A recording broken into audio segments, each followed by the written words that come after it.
There are several different ways to make repayments. Offset account versus directly into the loan. When you've got your direct debit set up, do you just add the additional money to the direct debit, or do you do a separate pay or transfer straight into that account?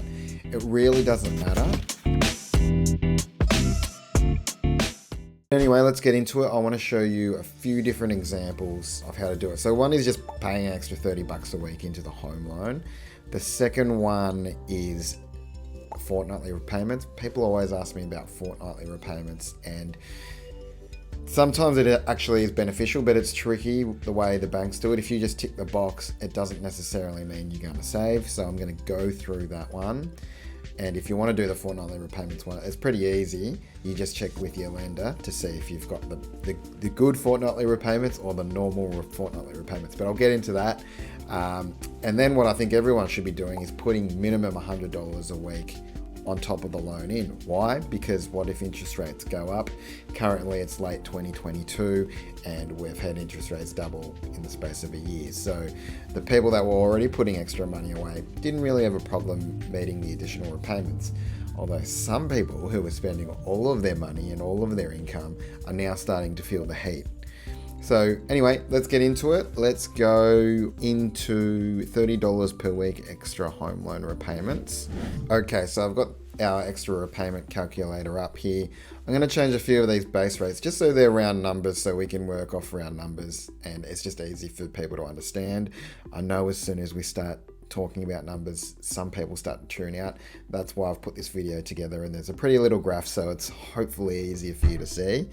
So let's just put the loan amount at around $500,000 and the interest rate at an even 5%. So on a standard 30-year loan, you can see here that the repayments are $2,684 a month. So that's going to be what a standard 30-year loan is at that interest rate. If you are paying $30 extra per week into the loan, what actually happens is that you pay the loan out basically 3 years early. So 2 years and 51 weeks, and you've saved yourself 54 grand worth of interest. Pretty good for $30 a week, yeah? I mean, that's like not even a coffee a day anymore. The deal with the fortnightly repayment is pretty basic. You pay every fortnight, and what happens is they just divide a month by 2, and that's your repayment. So actually, what happens if you put it out over 12 months is that you're paying 26 fortnights, which is actually closer to 13 months. So that is the reason why people say you should pay fortnightly over monthly. Your fortnightly repayment, instead of a monthly repayment of $2,684, you'd pay $1,342 a fortnight. And what would happen is you would save 4 years and 9 months on your loan, and you would save 85 grand in interest over the period of time it took to pay out your loan. Now, the one thing you got to watch about fortnightly repayment, and some lenders have this when you fill out the paperwork, the loan documents to tick fortnightly, you got to be really careful because sometimes they won't just cut the month in half. Some banks, when they do fortnightly repayments, when you tick the fortnightly repayment box, you're basically paying 14 days worth of loan repayment. So you're not even getting ahead on your loan.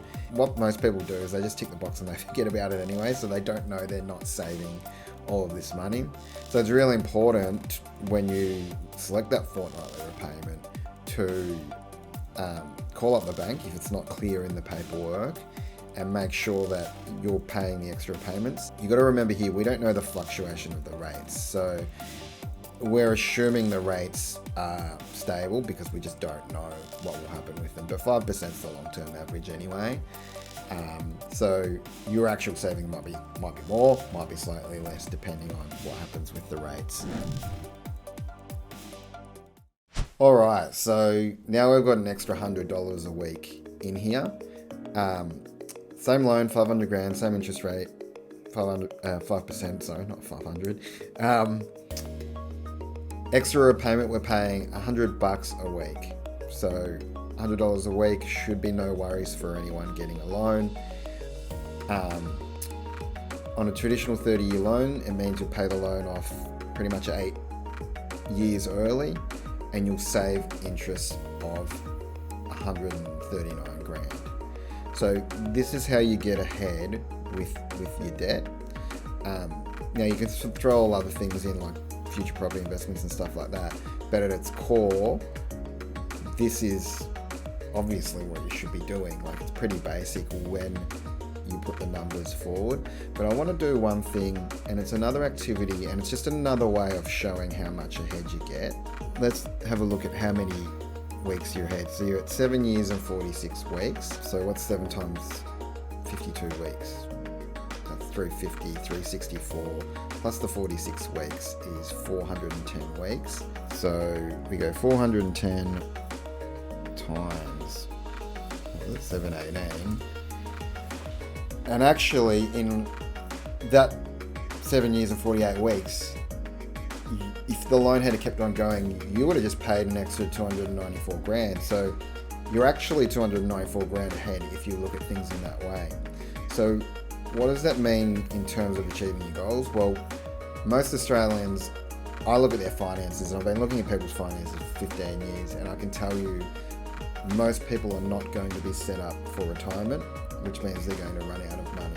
I don't give financial advice, but if it was me, I look at this 294 and go, wow, I can start squirreling that away on top of my super or my investments or whatever, and that's going to put a huge chunk towards my retirement. So especially if you compound that out, because you remember it's 788 a week, if you start compounding those gains in, that 294 is probably going to be a lot higher. It's probably going to be closer to 400 grand, something like that. And that is basically the difference between the people who make it and are comfortable at retirement and the people who are not, and they're not putting in extra money every week. And what they actually do is the reverse, which is the worst thing you can do. There's some crazy stat out there which is, it's something like 40% of the people who buy a new home, within 6 months, they buy a new car. So I don't know if that's brand new or secondhand, but they get a new car, and out of those people, a lot of those people don't have the money for the new car. They're getting more debt. They're getting a car loan or something like that and going into more debt. Eventually, I'm going to come along, or whoever's doing the finance is going to come along and go, hey, you should consolidate that car loan into your debt. Which is the right thing to do, right? Because the home loan interest rate is always going to be cheaper than the car loan interest rate. It's the right thing to do, but it's not about that. It's about the decisions people make. And if you get into more debt without having the right behaviors in place, like paying $100 a week extra on your home loan, seems pretty straightforward to me. But if you get into more debt before you've got the right behaviors and activities in place, you are just going to be backwards. And I see it time and time again. I see it through people at the start when they've got a couple of young kids. Then I see those same people, it might be a different couple, but the same situation 10 years later, and the same situation 10 years later again. So I'm not making this stuff up. This is the difference between making it or not financially. And this is just super important coming into this decade. Things aren't going to get easier for a while.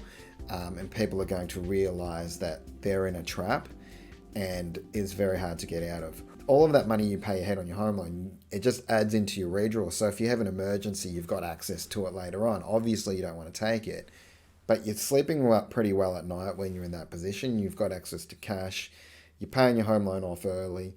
You're going to get closer to your retirement goals and how much you actually need, compared to most other people the same age as you. If you need any help in terms of the repayments or anything like that, please have a chat to me. That's it from me. Thank you. Till next time. Cheers.